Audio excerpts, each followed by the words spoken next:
Monsieur le Président, Madame la Présidente, Mesdames les sénatrices et Messieurs les sénateurs, Mesdames et Messieurs les députés, merci mille fois pour votre mot très émouvant. Je suis flatté d'avoir été invité par les présidents de vos deux chambres à parler ici, dans cette illustre enceinte qui a été, d'une manière ou d'une autre, la chambre haute du Parlement français depuis 1799. Je suis bien conscient que ma visite précède la rentrée officielle des deux chambres de votre Parlement et je ne peux que vous présenter mes excuses d'avoir interrompu votre pause. C'est la raison pour laquelle je suis très touché par votre présence à tous aujourd'hui. La longévité de votre démocratie est reflétée aussi dans la longue amitié qui lie nos nations et nos peuples. Notre partenariat construit sur une expérience partagée demeure absolument vitale alors qu'ensemble nous confrontons les défis de ce monde. Tout simplement, le Royaume-Uni sera toujours un des alliés les plus proches et un des meilleurs amis de la France. Hier, mon épouse et moi-même avons commencé cette visite à la tombe du soldat inconnu. Là, nous avons commémoré tous ceux qui sont tombés pour défendre les libertés si chères à nos deux pays. Au cœur de cette grande nation, nous avons rendu un hommage silencieux et solidaire debout, côte à côte avec vous, comme nos pays se sont tenus côte à côte si souvent dans l'histoire. I was reminded that it was there, at the Arc de Triomphe, 16 months ago, that with characteristic generosity of spirit, you marked the platinum vous avez marqué le jubilé de platine de ma mère bien-aimée, feu la reine Elisabeth II. À cette occasion, le président Macron l'a qualifié feu Sa Majesté comme le fil d'or qui relie nos deux nations. Quand ma mère est décédée l'année dernière, ma famille et moi avons été émus sans commune mesure par les hommages qui lui ont été rendus dans toute la France. Ce matin, j'ai relu les très touchants mots de condoléances que vos excellences, présidents de l'Assemblée nationale et du Sénat, ont écrits à cette occasion. Vous avez décrit feu Sa Majesté la Reine comme ayant incarné avec dignité la permanence de la démocratie britannique et qu'elle aimait la France l'aimait. Je ne peux vous décrire ce que ces mots ont signifié pour moi et pour ma famille, et je peux seulement vous remercier et remercier le peuple de France pour la grande bonté que vous avez exprimée à notre égard et à celui de notre peuple à un moment de telle tristesse. Dans la riche et complexe tapisserie de la relation entre la France et le Royaume-Uni, le fil d'or que représentait ma mère brillera pour toujours. Je souhaite qu'elle nous inspire à continuer de tisser des liens entre nos deux pays avec détermination, avec espoir et avec amour. Mesdames et messieurs, inspirés et encouragée par l'exemple de ma grand-mère et de feu ma mère, la France a été une partie essentielle de l'étoffe de ma propre existence, aussi lointain que je m'en souvienne. Effectivement, comme j'ai été épaté de le découvrir, il s'agit de ma 35e visite officielle en France. Et à chaque fois, j'ai été frappé par l'accueil chaleureux que l'on m'a toujours réservé et par le bien immense qui peut être accompli lorsque la France et le Royaume-Uni œuvrent conjointement. Aujourd'hui, à l'occasion de ma première visite d'État en France, ma croyance en la relation indispensable entre nos deux pays est plus ferme que jamais. Aujourd'hui, confrontés aux plus grands défis de notre époque, nous poursuivons l'œuvre de ceux qui nous ont précédés. Lorsque le général de Gaulle s'est adressé au peuple français depuis Londres en juin de 1940, il leur dit « Rappelez-vous ceci, la France n'est pas seule, la France n'est pas isolée, elle peut faire cause commune avec les Britanniques ». La confiance de De Gaulle en notre alliance était fondée. 2 jours avant l'appel du 18 juin, le gouvernement de Sir Winston Churchill avait proposé à la France une union politique indissoluble qui aurait permis à nos deux peuples de poursuivre la lutte pour la justice et la liberté comme un seul pays. Et 2 mois tout juste après cette allocution historique, mon grand-père, le roi George VI, qui arborait fièrement le ruban pourpre de la Légion d'honneur, rejoignit de Gaulle au camp Morval, près d'Aldershot, afin de passer en revue 2500 soldats des forces françaises libres. La détermination commune exprimée ce jour nous a soutenus tout au long des années âpres de cette guerre et nous a portés ensemble jusqu'à la victoire. Cette éclatante illustration de notre engagement envers la liberté et la démocratie reste d'actualité.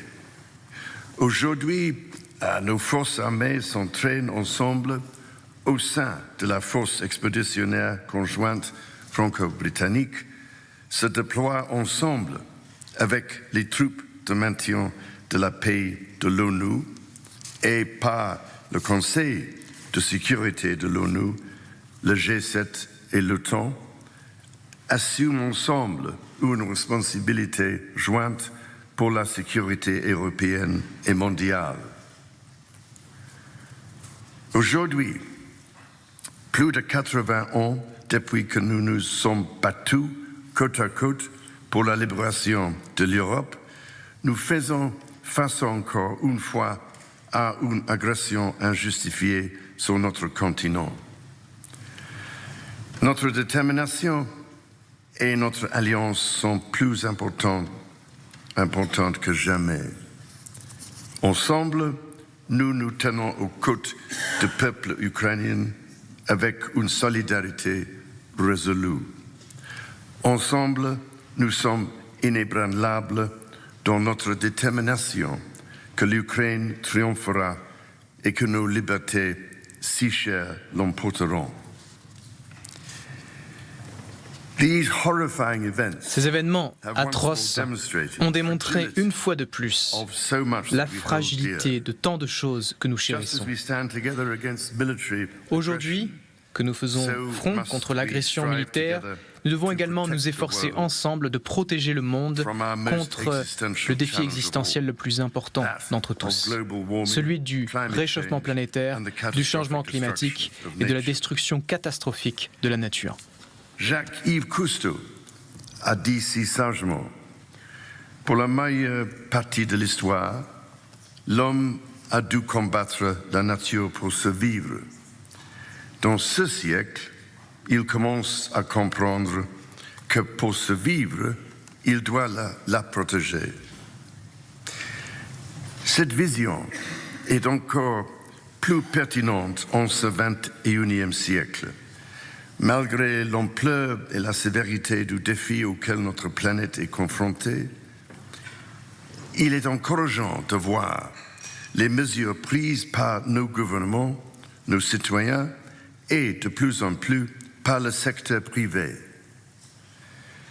Je pense depuis longtemps que nos entreprises peuvent jouer un rôle essentiel en travaillant en partenariat et en harmonie avec nos gouvernements et nos populations et investir des milliards pour développer les solutions qui permettront une transition réussie vers un monde durable.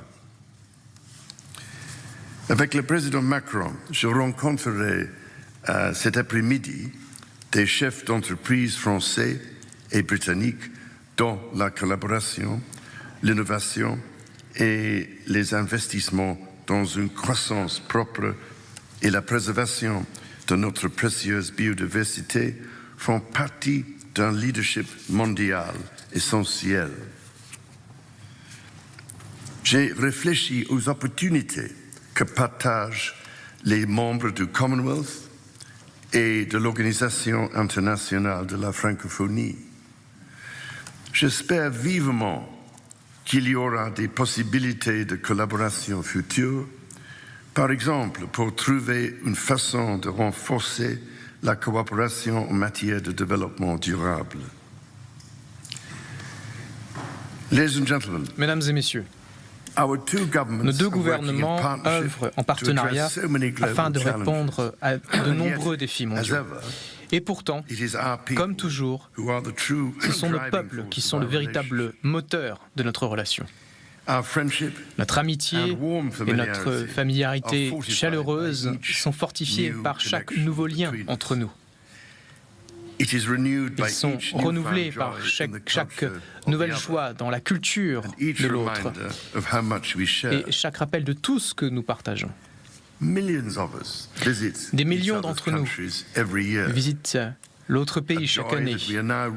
Une joie que nous redécouvrons aujourd'hui après les perturbations de la pandémie. Des dizaines de milliers de fans de rugby britanniques suivent actuellement leur équipe nationale en sillonnant la France. Et ils profitent du spectacle fantastique qu'est celui de la Coupe du Monde de rugby.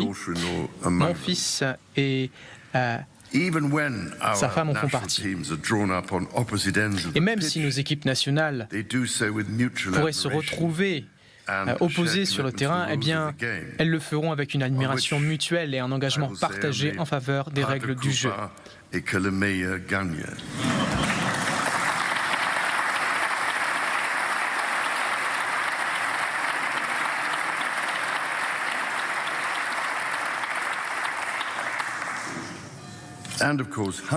Et bien entendu, des centaines de milliers de nos concitoyens ont choisi de vivre en permanence dans nos pays respectifs.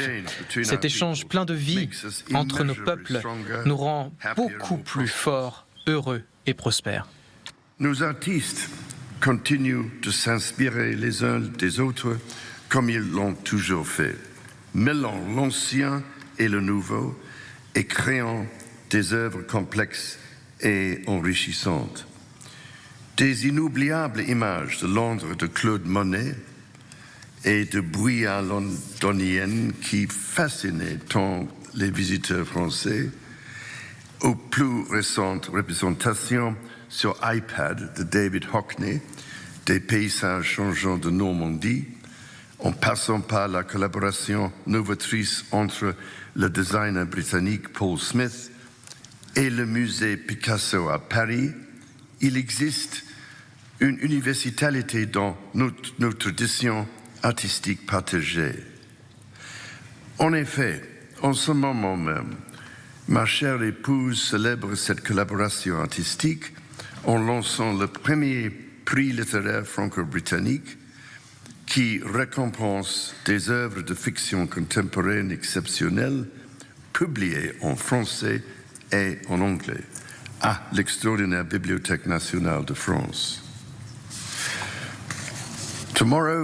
Demain, mon épouse et moi-même nous rendrons à Bordeaux, la première ville à être jumelée avec une ville britannique, Bristol, C'était en 1947. Ce lien partagé est seulement l'un des innombrables liens entre nos villages, villes, communautés, entreprises et établissements scolaires. Ce sont nos peuples qui, au travers de ce qu'ils font ensemble, écrivent chaque nouveau chapitre de notre histoire, afin que nous puissions laisser en lait à la génération future un monde plus sûr et plus prospère.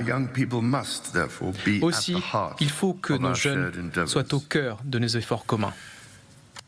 Ce matin, je me réjouis donc de rejoindre des jeunes du 19e arrondissement de Paris et de Saint-Denis qui sont aidés dans leur insertion professionnelle par le biais d'initiatives associatives. En soutenant des jeunes, nous investissons dans notre avenir.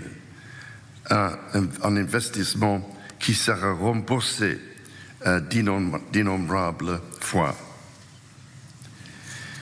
Monsieur le Président, Madame la Présidente, Mesdames les sénatrices et Messieurs les sénateurs, Mesdames et Messieurs les députés, il y a près de 120 ans, mon arrière-grand-père, le roi Édouard VII, s'est engagé au nom du Royaume-Uni pour l'entente cordiale et le lien entre nos deux pays.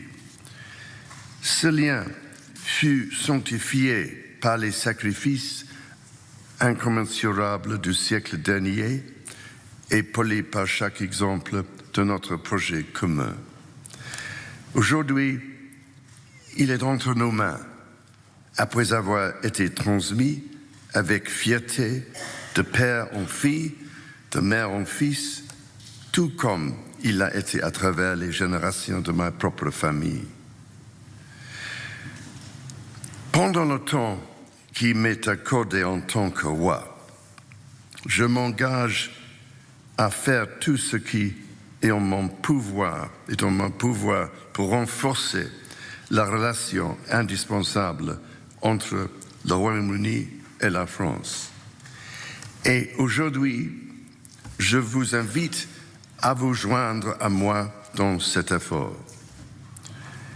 Ensemble, notre potentiel est illimité. C'est pourquoi nous devons chérir et entretenir notre entente cordiale. Renouvelons-la pour les générations futures afin qu'elle devienne, je le propose, également une entente pour la durabilité, pour répondre plus efficacement à l'urgence mondiale en matière de climat et de biodiversité. Un engagement les uns envers les autres et envers les valeurs que nous partageons si fièrement, un engagement inspiré par l'exemple du passé et encouragé à relever les immenses défis du monde qui nous entoure. En tant que voisins, amis, partenaires et alliés, il n'y a pas de défi que nous ne puissions relever, comme nous l'avons fait si souvent par le passé. Allons de l'avant avec espoir et courage et faisons-le ensemble. Merci, mesdames.